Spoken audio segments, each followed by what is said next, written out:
Welcome to the Near Memo, a weekly conversation about search, social, and commerce. What happened, why it matters, and the implications for local. Hey everybody, welcome back to the Near Memo, episode 170 with Mike and Greg. David is off this week. He's doing something in the background somewhere. And we're joined today by special guest Mordy Oberstein, who is the head SEO brand at Wix. Is that the correct title? Title. Wow. Are there words missing from that title? It should be head of SEO brand. I'm not sure. Riverside automatically threw that in, maybe from a previous podcast that I did. Who knows? So there's of. What part of speech is of? Is it a preposition? I don't remember. I used to teach English. I should know that, right? Right. Yeah. So I don't. It doesn't feel like a preposition, but yet it does. Most small words like that are a preposition. Okay, Morty, you're the head of SEO brand at Wix, not the head of SEO, but the head of SEO brand. So tell us what that means. It means anything related to the brand positioning of Wix as it relates to SEOs or digital marketers at large. That's kind of what I do. Did you understand positioning that, Mike? Wix in the context of digital marketing? So you're shepherding the Wix brand. Essentially, yeah. Is that the Wix SEO brand? Wix SEO brand or digital marketing brand.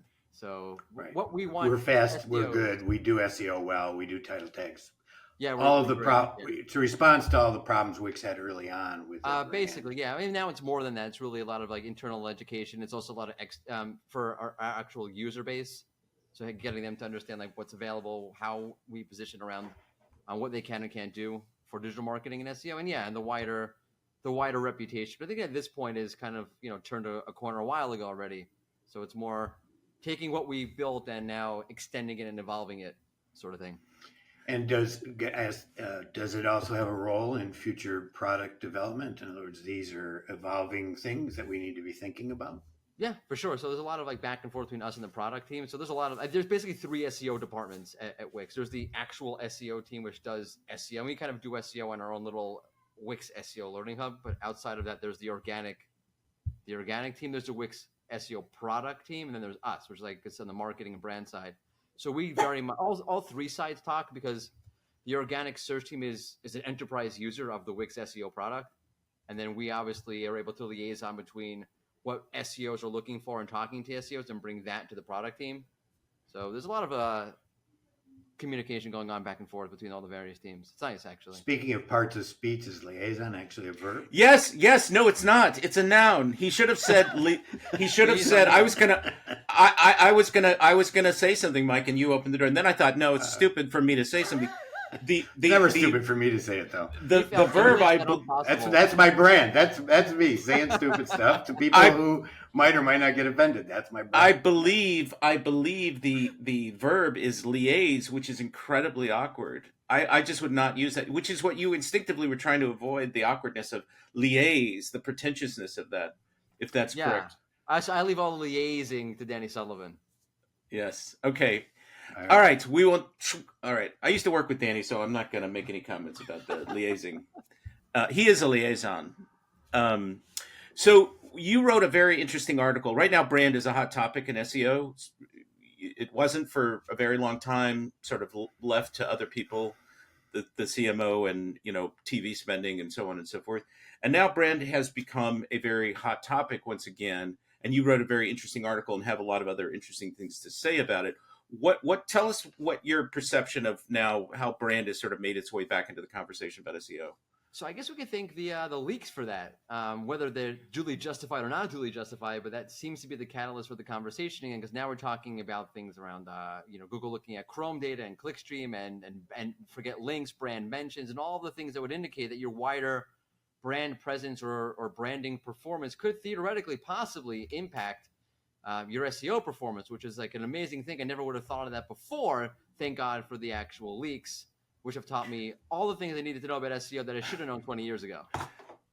We'll have the flashing sign sarcasm under your. Yeah, sorry. That was completely sarcastic. Yes, I know. Yeah. But so the leaks certainly have given people the impression, and AJ Cohn wrote a great article, Google Enough, about how people click on brands. Google favors brands because people are clicking on them. There's a kind of feedback loop there going on, and that would seem to be justified by some of the kind of funky results that we've seen over the years with Forbes ranking for absolutely everything Yeah. that it shouldn't rank for.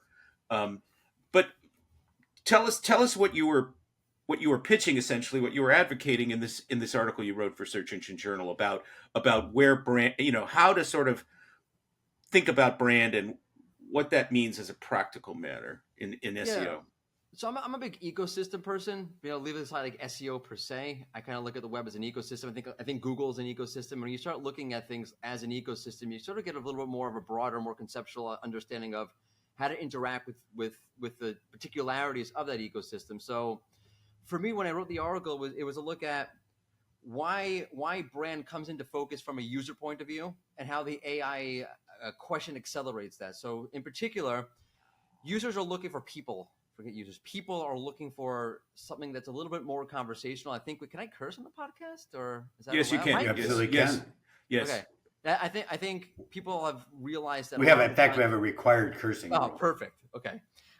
In that case, I think people realize that a lot of the content and the way people go about content on the web is just bullshit, right? Like you have a landing page that's like the ultimate whatever for the best performing whatever. It's just marketing bullshit. It sounds like in 5 years from now, it's going to sound like a used car ad from the 1970s. Like it's obvious nonsense.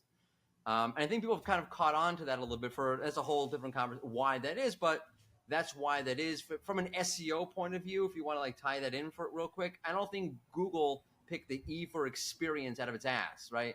And for EAT, it realized that's where user trends are going, and that's what people are looking for. So let's add that in as a focus. So that's like a little bit like a proof of what I'm trying to say. But in general, people are a lot more savvy about the way they're being spoken to.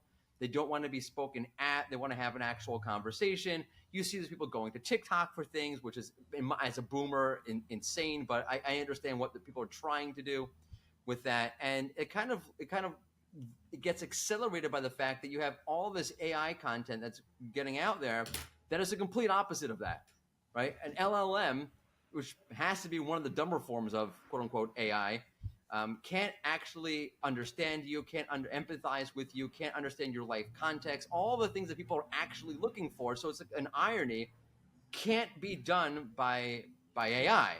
So you kind of have a situation with the ecosystem as a whole where things are kind of shifting in a certain direction that brand, better than I think any other marketing discipline, solves. And that's being able to make a connection, because fundamentally to me, brand marketing is my identity and your identity overlapping and meeting and forming a connection, which we might call brand association or brand sentiment and that kind of thing. So that's why Brand affinity. brand affinity, all that good Yeah, and there's, just as an aside, there's a lot of data that justifies that idea that people are choosing brands to some degree because they identify with them, or they represent some extension of my self perception. Yep. I drive a Tesla, which I don't actually. I drive a Tesla because I love Elon Musk and his politics. It used to be. I was doing something progressive, and I had a cool car that was did a good job. Now that's all changed, but that's a complete editorial aside. So I cut you off. Yeah, no. So it's basically that, and brand marketing has the extra value of that. If the user's looking for a conversation and they're not looking to be sold to, like I think we have this thing where on the performance side of the web, and this is where SEO kind of falls into this.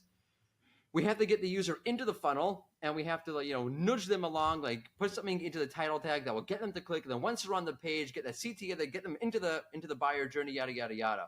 But if the user's looking for something more conversational, if you zoom out from that thematically, that's something a little bit more autonomous that they're looking for. So they don't want to be necessarily sold to or felt like they're being coerced or nudged down a certain path. They want to feel like they have control over that buyer experience. And that's, again, where brand comes into play, where if I've created an awareness that says, if I'm going to buy shoes, I'm going to go to whatever company, Timberland, whatever it is, and buy and seek out their shoes, I don't feel any pressure to buy from you. I'm going on my own terms to you, to make that purchase. And that's where something, by the way, where SEO can come in to help create that top of the funnel awareness, and to be there when the user is looking for you to be findable in the right way, right? If I'm searching for Timberland, hiking boots, then the SEO made sure that when I put that query in, that's the page that shows up and ranks, so that I can actually get in there. So there is a lot of tie-in over it, but I feel like brand solves a lot of these wider issues in the ecosystem.